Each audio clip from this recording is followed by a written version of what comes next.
Picture this. In an era when empires were the world's superpowers, one stands out as the first true global empire, the Achaemenid Empire. In the 6th century before the Common Era, a man named Cyrus, later known as Cyrus the Great, took the reins of a small kingdom in what is now Iran. This marked the genesis of the Achaemenid Empire, an empire that would grow to be one of the largest in history. Cyrus was not an ordinary king. His approach to ruling was revolutionary for the time. Unlike his contemporaries who ruled with an iron fist, Cyrus believed in a different kind of governance. He championed policies of tolerance and respect towards the people he conquered, a strategy that was virtually unheard of in an era marked by conquest and domination. His tolerance was not a sign of weakness, but a strategic move that allowed him to expand his empire without the constant threat of rebellion. He understood that respect and autonomy were more effective tools for maintaining control than fear and oppression. Under his rule, the Achaemenid Empire burgeoned, stretching from the Indus Valley in the east to Egypt in the west, encompassing a diverse range of cultures, languages, and religions. But what truly set Cyrus apart was his respect for these differences.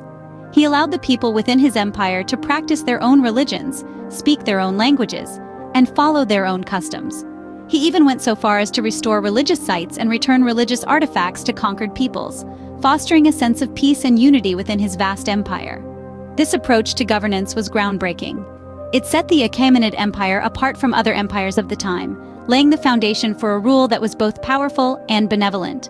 So the Achaemenid Empire, founded by Cyrus the Great, began its journey as a beacon of tolerance and respect in a time of conquest and domination. As the saying goes, all that glitters is not gold. But for the Achaemenid Empire, the reign of Darius the Great was indeed a golden age.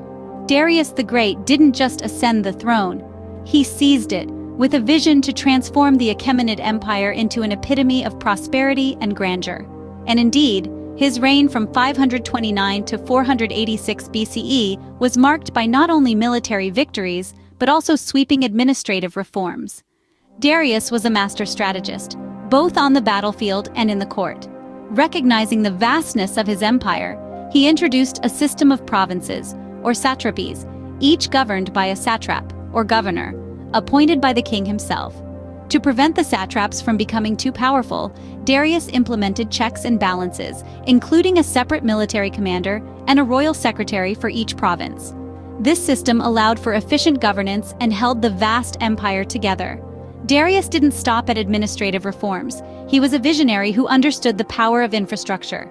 He embarked on grand construction projects, the most magnificent of which was the city of Persepolis. This splendid city became the ceremonial capital of the empire, a testament to the grandeur of the Achaemenid Empire under Darius's rule.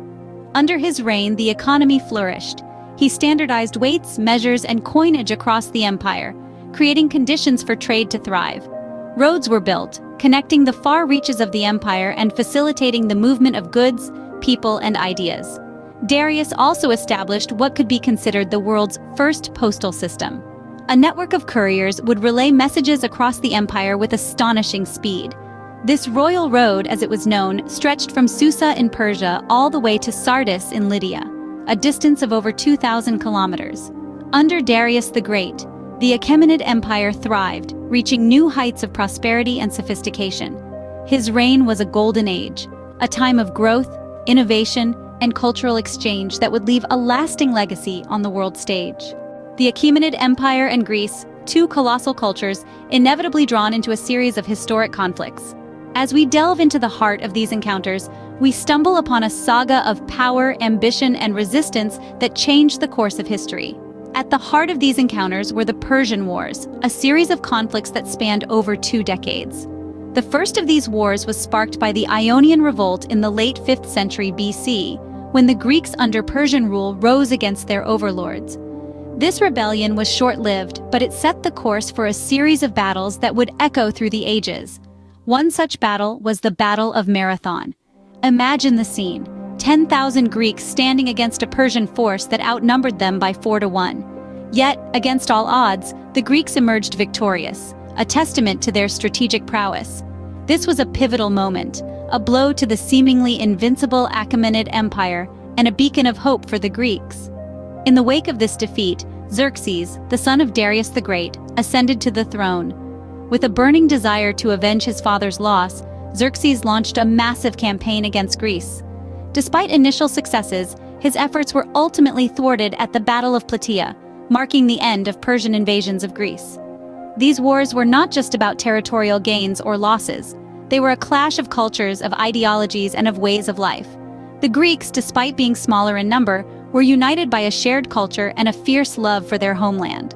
The Persians, on the other hand, were a vast empire, stretched thin over numerous territories, struggling to maintain control. These conflicts took a heavy toll on the Achaemenid Empire. The losses in manpower, resources, and morale led to a gradual decline in power. The once mighty empire was weakened, its grip on its territories loosening, and its glory slowly fading into the pages of history. The Achaemenid Empire's struggles with Greece were a turning point, setting the stage for a decline that the empire would never fully recover from. Yet, in the grand tapestry of history, these encounters remain etched as a testament to the indomitable spirit of humanity and the relentless pursuit of freedom. Every empire has its sunset, and for the Achaemenid Empire, that sunset came with the rise of a new power in the West, Alexander the Great. From the lush valleys of Macedonia, a young king emerged with a vision for a unified world under his rule. This was Alexander, a student of Aristotle and a leader of unmatched charisma and military prowess. He set his sights on the east, on the sprawling expanse of the Achaemenid Empire. As he marched his army across the continents, Alexander's reputation as an invincible conqueror grew. The Achaemenid Empire, already weakened by internal strife and corruption, could not withstand this new threat. Battle after battle, city after city, the Achaemenid Empire crumbled under the onslaught. The fall of Persepolis, the ceremonial capital of the Achaemenid Empire, marked a significant turning point. This magnificent city, with its towering columns and grand palaces, was the heart of the empire, a symbol of its wealth and power. When Alexander's forces invaded Persepolis in the spring of 333 BC, the city fell quickly. It was said that Alexander, in a symbolic gesture of a new era, ordered the royal palace of Xerxes set ablaze. The conquest of the Achaemenid Empire by Alexander the Great was swift and brutal. It marked the end of an epoch, the end of a dynasty that had ruled for over 2 centuries. The once mighty empire, which had stretched from the Indus Valley to the Nile River, was now under the control of a single man, Alexander. Yet, even as the empire fell, its influence did not wane. The Achaemenid Empire's advanced administrative systems, roads, and postal service were adopted and adapted by Alexander and his successors. The empire's rich cultural and artistic traditions also lived on, influencing future civilizations. With the fall of Persepolis, the sun finally set on the Achaemenid Empire, marking the end of an era. Though the Achaemenid Empire fell, its influence did not. Like ripples in a pond, the empire's impact continues to be felt to this day.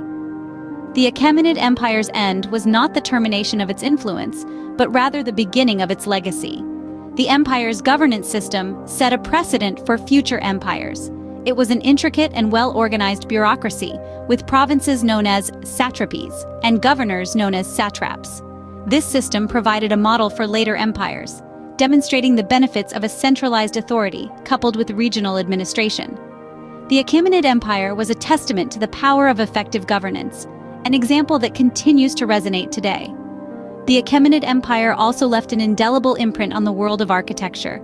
The empire's grand palaces and cities, such as Persepolis, showcased a unique blend of styles from various regions of the empire.